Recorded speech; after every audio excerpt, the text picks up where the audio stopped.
So Paige Beckers is still being set up to fail. She is still to this day being set up to fail. And now it's with the damn Diana Taurasi retirement. Because obviously, look, Paige Beckers is a real good basketball player. I want to say that right here. Paige Beckers is a really, really good basketball player. But the thing is, when it comes to Paige Beckers, is that she is just that. She's just a good basketball player. Like, I've seen, ironically, like, this is when you know that Paige Beckers maybe is a little bit overhyped. You know that Caitlin Clark hate page on Twitter, the Trendy Hoop Stars one? Their mock draft in March of last year for 2024, when it was still like, they still thought Paige might be in the draft. The mock draft for 2024, they had Paige going 6th. Paige going 6th. It was something like, I'm pretty sure their mock draft was like, I think the top 4 were the top 4. I don't think the order was the same. I think they had Cardoso going 4 and Rakia going 3. And it had Angel going 5. And then they had Paige going 6 to the Mystics, where Aaliyah Edwards went. Sorry, it wasn't even that. They had Reese below that. They had Aaliyah Edwards going above Paige. They had Aaliyah Edwards going to Dallas. But, like, that is the maddest thing. But with Diana Taurasi's retirement, you're now seeing people coming out of the gates. And I understand, obviously, there's the UConn connection. Obviously, there is that. And look, there might not ever be another Diana Taurasi just because of the longevity factor. Yes, but like there are players in the WNBA that have hit the higher peaks than Diana Taurasi. There have been players. A'ja Wilson's hit a higher peak than Diana Taurasi.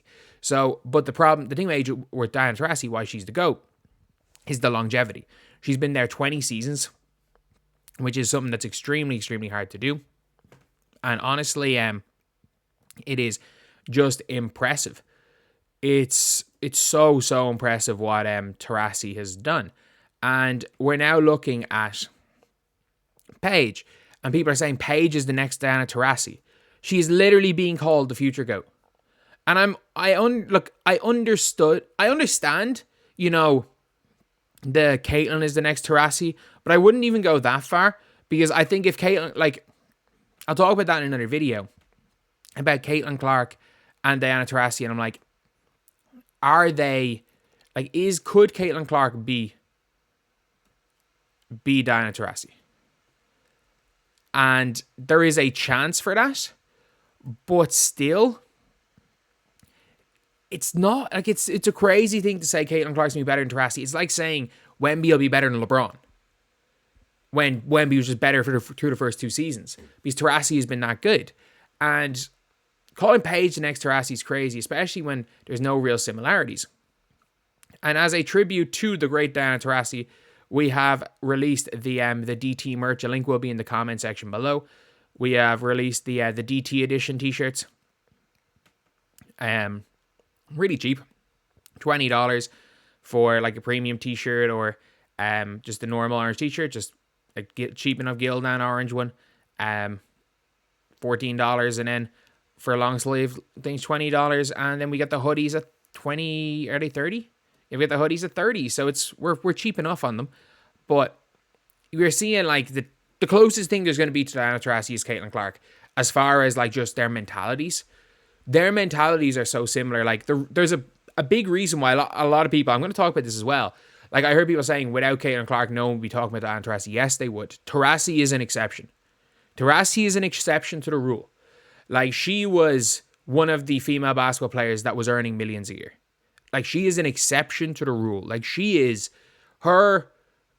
Let's be real. It's really just Taurasi. Maybe Sue Bird, but I don't even think so. Like, it was just, I think, Taurasi. But like, it's unrealistic expectations being put on Paige Beckers. People literally calling her future GOAT. Like, Paige Beckers is 23 years old, and she is not in National Player of the Year conversations. She's not even in the conversations, and she is 23. She is she's 3 years older? Am I right in saying she's 3 years older than Lauren Betts? Maybe 2 years older than Lauren Betts. She's 3. How many years older is she than Hannah Hidalgo? Like, Juju Watkins, by the way, is 19. She's almost 4 years older than Juju Watkins.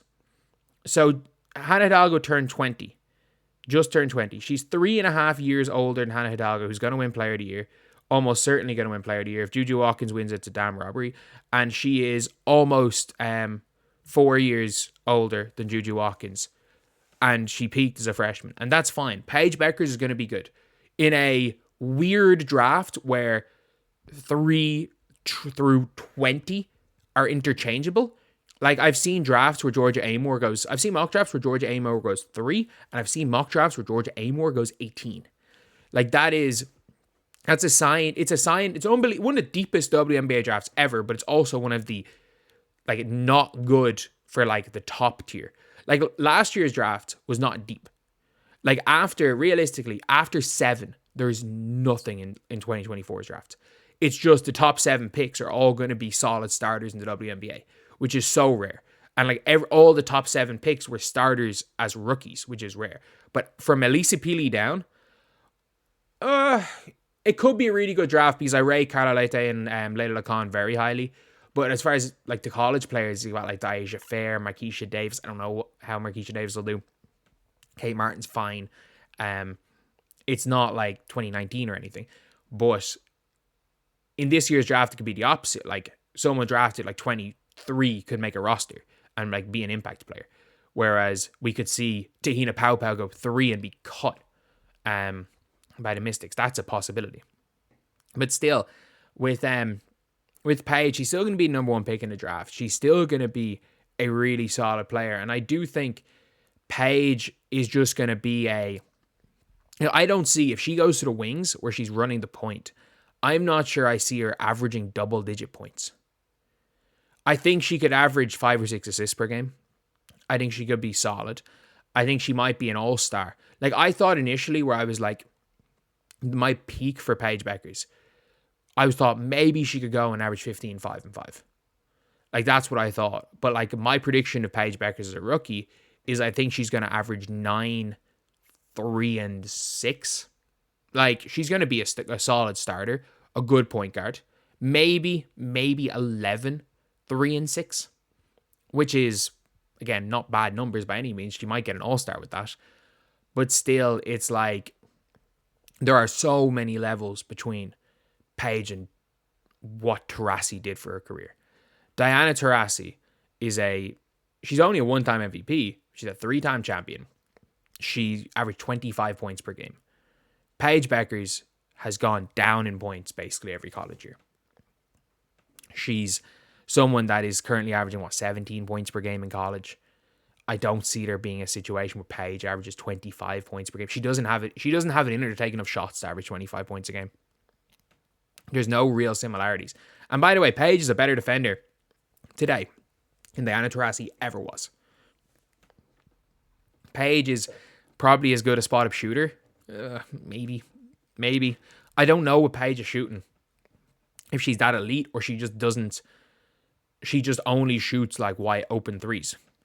Because her pull-up 3 has been horrific. But still, people are setting her up to fail. They are. Like, she cannot, like, there's no point expecting her to be the future GOAT.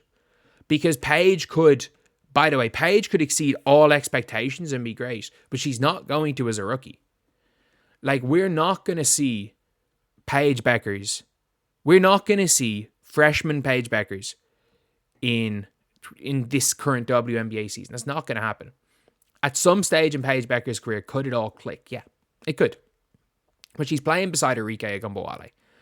Like, it is very difficult, unless the Dallas Wings just do not play defense again and just try to drop 100 every game, which is a possibility. That's what they're doing. But it's much harder to play when she's not in the UConn system. She's going to have a little bit more freedom, but there's no spacing because you've got big Tiara McCowan in there. And your power forward is Maisha Hines-Allen, who's going to give you no spacing. Or Nalissa Smith, who's going to give you no spacing. And I don't know, she seems like the type of person that instead of getting hers will just give Nalissa Smith post-ups. Ironically enough, like, I think when it's all said and done, the Dallas Wings might start, what's her name? They might start Maddie Siegrist. Like, she could either play at the 2, and for Paige, if they start Ty Harris Paige and they play Dejanay at the 4, And I don't even know who they're going to play at the 5. Like, they're going to probably play McCown. It's probably a better lineup for her, but that would probably, for her stats, she might have 3, and 11, which is, again, good for a rookie. Real good for a rookie, but that's all I'm expecting out of Paige. Like, I'm expecting Paige to win Rookie of the Year. I think it would be an unbelievable shock if Paige doesn't win Rookie of the Year. I think Paige Beckers, other than whoever the Sun drafts at 8, might be the only rookie to start for a team. Actually, no, sorry. The Liberty are tanking. Sorry, not the Liberty, sorry. Jesus, the Mystics are tanking. Outside the Mystics, I think Paige is going to be the only rookie that starts. I don't even think the top 5 pick will start for the Valkyries. Like, that's the thing. I think there's a lot of role players. I think Sonia Citron. I think Olivia Miles would start for a lot of teams. I don't think she starts for Seattle. I think Sonia Citron, Olivia Miles, and Paige Beckers are the only 3 that are good enough to start day 1. And I think Citron and Paige are going to be the only ones that actually do it. Maybe Malonga. Good enough to start day 1. But still, it's a crazy thing putting that pressure on her. But anyway, I'll see you guys.